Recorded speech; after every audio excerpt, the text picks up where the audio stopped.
আসসালামু আলাইকুম। আজকে খুব গুরুত্বপূর্ণ বিষয় নিয়ে আপনাদের সামনে হাজির হয়েছি। আজকের বিষয় ভালোবাসা দিবসে যে সবাই আমরা একটি করে গোলাপ পেয়ে থাকি ভালোবাসার মানুষের কাছ থেকে, সেই ফুলগুলো আমরা আসলে কোন সময় কখন কোথায় রাখি? এটা খুব চিন্তার বিষয়।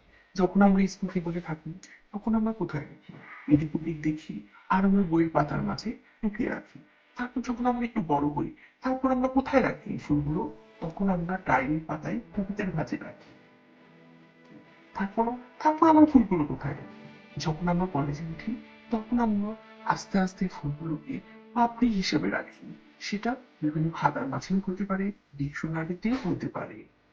এছাড়াও আমরা আরো অনেক কিছু করে থাকি, যেমন একটি ফুল নিয়ে আরেকজন বয়ফ্রেন্ডকে দিয়ে থাকি। এটাও কিন্তু ভাবার বিষয়। একটি ফুলের সব ব্যবহার, কারণ ফুলের দাম অনেক বেশি বেড়ে যায়।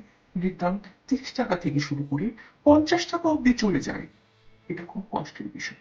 যারা আমরা বাবার পকেট থেকে টাকা মেরে ফুল কিনি তারাই বুঝে এই কষ্টটা। যাই হোক, এরপরে আরো বিস্তারিত কিছু নিয়ে আপনাদের সামনে আসবো। আশা করছি আমার সাথেই থাকবেন।